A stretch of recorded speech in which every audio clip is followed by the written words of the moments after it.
میاں شاہد صاحب یہ جو عمل تطہیر ہے یہ اس کا آغاز اسے نقطہ آغاز کہا جا رہا ہے. ظاہر ہے انصاف ہوگا اور انصاف ہونا چاہیے اور کسی کے ساتھ زیادتی قطعاً نہیں ہونی چاہیے. یہ تو ہمارا ایک بنیادی اصول ہے اور ہونا بھی چاہیے. مگر یہ تطہیر کا عمل کیا ہے اور یہ کن کن مزید اداروں تک پھیل سکتا ہے جناب میاں شاہد صاحب؟ قائد صاحب، ایک تو یہ تطہیر کا جو عمل ہے یہ اس کا نقطہ آغاز ہم اس کو اگر کہیں اور ساتھ ساتھ یہ کہیں کہ یہ عمل کا آغاز ہے عملی کام کا، جس کو سرجری کہتے ہیں، تو وہ زیادہ بہتر ہوگا. آپ نے دیکھا جو جتنی بھی تاریخ ہماری گزری ہے اس میں ہوتا یہ تھا کہ احتساب کرنے والے پہلے اپنے آپ کو پیش نہیں کرتے تھے. اب یہ سلسلہ شروع ہو گیا ہے. اب پاک فوج نے اپنے آپ سے شروع کیا ہے اور آپ نے دیکھا کہ ایک ہائی رینک جس کو سابق D G I S I lieutenant general retired Faiz Hamid جو ہیں ان کے خلاف کورٹ مارشل کی کارروائی شروع ہو چکی ہے. انکوائری کی سٹیج سے معاملہ آگے نکل چکا ہے اور اس کے بعد جو ہے وہ کورٹ مارشل کی کارروائی ہے اور اس کے بعد سزا ہوتی ہے، یا اگر بے گناہ ہوئے تو وہ وہاں اپنا رہا ہو جائیں گے. لیکن وہ عمل، وہ جو وقت ہے وہ گزر چکا ہے. یہ عمل یہاں رکے گا نہیں قائد صاحب، یہ عمل جو ہے وہ آگے بڑھے گا. اور اس حوالے سے جو میری خبر ہے وہ یہ ہے کہ بہت سا کام ہو چکا ہے، بلکہ میں یہ کہوں کہ مکمل کام ہو چکا ہے، مکمل تحقیقات ہو چکی ہیں. کرپشن مافیا کے خلاف، جو کرپٹ مافیا ہے وہ اب نہیں بچے گا. ان کے خلاف تمام تر تحقیقات مکمل ہو چکی ہیں، تمام تر ثبوت جو ہیں وہ آ چکے ہیں. آپ نے دیکھا کہ یہ جب حکومت آئی تھی تو اس سے پہلے کا یہ معاملہ جو ہے وہ جاری ہے. بہت سے جو محکمے ہیں ان میں بہت سے انٹیلیجنٹ لوگ جو ہیں وہ بھیجے گئے جنہوں نے وہ تحقیقات کی اور اس کے بعد اعجاز گوہر صاحب یہ معاملہ جو ہے وہ سامنے لے کر آئے. پھر آپ نے دیکھا کہ ٹائم لائن بڑی جو ہے وہ میٹر کرتی ہے اور بڑی دلچسپ ہے. اس کے بعد تمام تر ریکارڈ جو ہے وہ سامنے لایا گیا. پوری قوم نے وہ ریکارڈ دیکھا کہ آئی پی پیز نے جس طرح لوٹا پیسہ وہ سامنے آیا، ہر چیز سامنے آئی. میاں صاحب رکیے گا، کیا آئی پی پیز بھی اس سکروٹنی کے انڈر آ رہے ہیں؟ قائد صاحب میں وہی بات کرنے لگا ہوں کہ آئی پی پی سے متعلق تمام تر ریکارڈ جو ہے وہ عوام نے دیکھ لیا ہے، قوم نے دیکھ لیا ہے. اس کے بعد ایک دھرنا آتا ہے. دھرنا جو ہے وہ پریشر بلڈ کر رہا ہے، اس نے پریشر بلڈ کیا ہے اور پھر ٹاسک فورس بنتی ہے. اچھا، یہ میں پہلے اس آپ کی خبر کے پہلے اسے کو ہم پہلے اس کا احاطہ کر لیں کہ کیا کوئی اس طرح کی ہائی پروفائل شخصیات، چاہے وہ ان کا تعلق اس فوج سے رہا ہو ٹاپ کے، یا اور جو سولین ہمارے ادارے ہیں ان سے رہا ہو، جو کہ افیشل رہے ہیں بیوروکریسی میں یا جوڈیشری میں یا فوج میں، تو کیا اگر خدا نخواستہ کسی نے کوئی اس طرح، تو کیا وہ بھی سکروٹنی کے انڈر آئیں گے میاں صاحب؟ دیکھیں سر، سکروٹنی تو ہو چکی ہے اور وہ اس عمل میں آئیں گے جو عمل ہونے جا رہا ہے، اور وہ ہے شکنجہ، احتساب کا شکنجہ. وہ اس میں آئیں گے. اب سکروٹنی کا دور گزر چکا. سکروٹنی ہوتی تھی بند ہو جاتی تھی، سکینڈل آتے تھے بند ہو جاتے تھے. پیٹرول بحران آیا، گندم بحران آیا، وہ بند ہو گئے، ختم ہو گئے. چینی بحران آیا، ختم ہو گئے. لیکن اب ختم نہیں ہوگا. اب یہ ہے کہ وہ قانون کے کٹہرے میں آئیں گے، ان کے ساتھ انصاف ہوگا. کیونکہ جب پاک فوج اپنے ہائی رینک کا احتساب کر سکتی ہے، انہوں نے مثال ڈال دی ہے، اس وقت باقی بھی احتساب کے شکنجے میں آئیں گے. اور یہ کام ہو چکا ہے قائد صاحب. اس وقت تک یہاں تک کام ہو چکا ہے کہ تمام تر تعین کر لیا گیا ہے کہ ذمہ دار کون تھے، ان معاہدوں کے ذمہ دار کون تھے، ان میں کس نے کک بیکس کتنے لیے، کون کون اس میں ملوث تھا اور کون کون فرنٹ مین تھا. تمام تر آئیڈینٹیفائز ہو چکے ہیں. اب صرف ان کو پکڑنا ہے. ٹاسک فورس نے یہ کام کرنا ہے.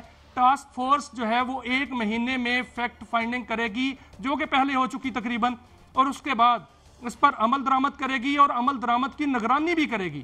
جتنے بھی ہمارے قانون نافذ کرنے والے ادارے ہیں، جتنے احتساب کے ادارے ہیں، وہ سارے کے سارے تیار بیٹھے ہیں. ب صرف ایک آرڈر ہونا ہے. دیکھیں ہر جگہ سے منظوری ہو چکی ہے، وزیر اعظم اس کی منظوری دے چکے ہیں، تمام ہائی رینک جتنے بھی اعلیٰ عہدیدار ہیں وہ اس کی منظوری دے چکے ہیں. لیکن میاں صاحب میں ایک اور بات آپ سے کرنا چاہتا ہوں تاکہ بات آگے بڑھتی رہے اور تھوڑے تھوڑے تمام گوشے جو ہیں عیاں بھی ہوتے رہیں.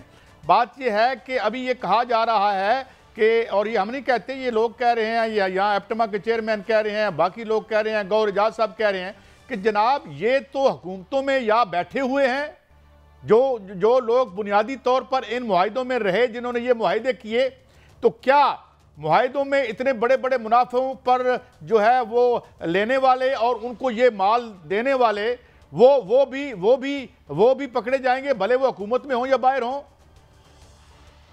دیکھیں قاضی صاحب، بہت سا باریک کام ہوا ہے اس دفعہ تمام ایسے لوگ جو کہ اس میں ملوث ہیں اور جو بڑے بڑے عہدوں پر بیٹھے ہوئے ہیں، ان سے باقاعدہ منظوریاں لی گئی ہیں کہ یہ کام کرنا ہے، انہوں نے خود منظور کیا ہے، وہ خود کہتے ہیں سزائیں ملنی چاہیے، اور وہ خود اگر کسی کا باپ ہے، کسی کا بھتیجا ہے، کسی کا بیٹا ہے، کسی کا بھائی ہے، تو وہ اس پہ جو ہے وہ کبھی یہ نہیں کہہ سکے گا کہ ہمارے ساتھ زیادتی ہو رہی ہے، کیونکہ وہ خود اس عمل سے گزر چکے ہیں، ان کو عمل سے گزارا گیا ہے، ان کے سامنے ہر چیز لائی گئی ہے۔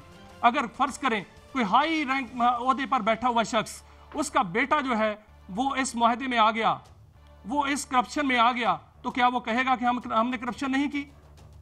کیونکہ سارا جو سچ ہے وہ قوم کے سامنے آ چکا ہے، اور جو معاہدہ ہوا ہے جماعت اسلامی کے ساتھ، وہ معاہدہ پڑھ کے دیکھیں سر۔ اچھا، یہ میں ایک اور اس پہ میں آتا ہوں میاں صاحب، آپ نے ابھی مجھے بتایا تھا وہ چارج شیٹ کیا ہے، اور آپ نے بتایا کہ یہ اتھینٹک ہے، تو یہ چارج شیٹ ذرا مجھے مختصراً بتا دیجئے گا جو ابھی جنرل صاحب پر لگائی گئی۔ ظاہر ہے اس نے ثابت ہونا ہے، چارج شیٹ سے کوئی بندہ مجرم نہیں بن جاتا، ملزم سے ان کو ایک فیئر ٹرائل کا حق ملے گا اور ملنا چاہیے بھی۔ جی میاں صاحب۔ قاضی صاحب، ایک تو ان پر سب سے بڑا الزام جو ہے وہ کرپشن کا ہے، وہ ہے ٹاپ سٹی سکینڈل۔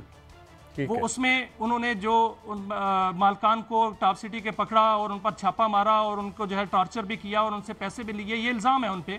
ٹھیک ہے، اور الزام ہے، یہ یہ سب الزام ہے۔ انکوائری جو ہے، یہ الزام ہے، جو ان پر الزامات ہیں، یہ الزامات ہیں ابھی، کیونکہ ابھی جب کورٹ مارشل کی کاروائی ہوگی تو اس میں یہ الزامات جو ہیں وہ ثابت ہوں گے۔ اگر ثابت نہیں ہوتے، ان کا جو ڈیفنس کونسلر ہے وہ ان کو جو ہے ڈیفنس کرنے میں کامیاب ہو جاتا ہے، اور دوسری جانب جو ہے وہ اس کے ایویڈنس نہیں دیے جاتے تو وہ رہا ہو جائیں گے۔ اگر ایویڈنس ہوئے تو پھر ان کے خلاف کاروائی ہو جائے گی۔ ابھی تک کے جو الزام ہیں وہ ٹاپ سٹی سکینڈل ہے، 9 مئی کی پلاننگ ہے، کے پی کے میں عدم استحکام پیدا کرنا ہے جب وہ کور کمانڈر پشاور تھے، اور جب وہ مختلف جو شخصیات ہیں جس میں سیاسی شخصیات ہیں اور دیگر جو نامور شخصیات ہیں، ان کے حوالے سے خطرناک منصوبے جو ہے وہ بنائے گئے، یہ ان پر الزام ہے۔ اور کور کمانڈر پشاور جب تھے تو ان کی مشکوک سرگرمیاں تھیں، طالبان کو دوبارہ لے کے آنا پاکستان میں، یہ ان کا جو تھا وہ ان پر الزام ہے۔ سیاسی اشرافیہ کے ساتھ مل کر جو ہے وہ ملک میں عدم استحکام پیدا کرنا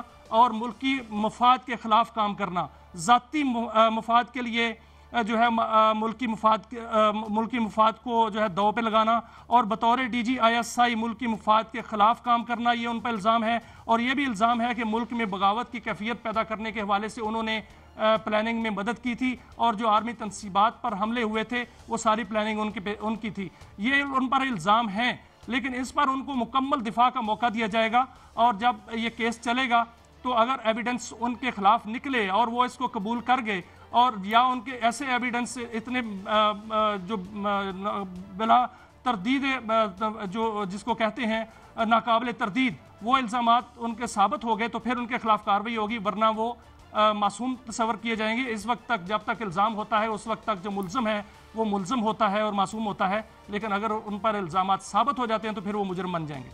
کیسا؟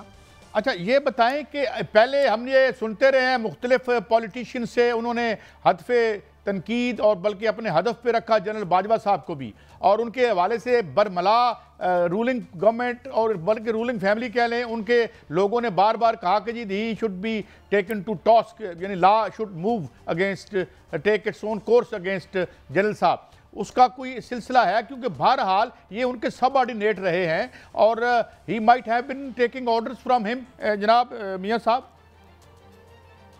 دیکھیں سر، لگتا نہیں ہے کہ ایسا ہو، یہ غلط خبریں ہیں، اور کیونکہ جو الزامات ہیں وہ ریٹائرڈ جنرل فیض حمید پر ہیں، اور انہی کے خلاف جو ہے وہ کاروائی ہوئی ہے، اور انہی کے خلاف جو ہے وہ کورٹ مارشل کی کاروائی ہو رہی ہے، اور یہ جو سوشل میڈیا پر خبریں ہیں جو بھی پھیلا رہا ہے وہ غلط ہے۔ اس وقت تک ایسی کوئی بات نہیں ہے اور اس میں کوئی صداقت نہیں ہے، اور یہ جو تصدیق کی ہے ذرائع نے کہ اس پر کوئی تصدیق جو ہے وہ ابھی اس کی نہیں ہوئی، نہ ہی اس میں کوئی حقیقت ہے، اور جو حقیقت ہے وہ آج سامنے آ گئی ہے، اور ISPR وہ سامنے لے کے آیا ہے، اور ISPR نے باقاعدہ طور پر پریس ریلیز جاری کی ہے۔ اس سے پہلے جتنی بھی باتیں ہوتی تھی کہ ان کو ہاؤس اریسٹ کیا گیا ہے، وہ فوج کی تحویل میں ہے، نہیں تھا، وہ ساری غلط باتیں تھیں۔ آج وہ فوج کی تحویل میں آئے ہیں، اور آج ہی جو ہے وہ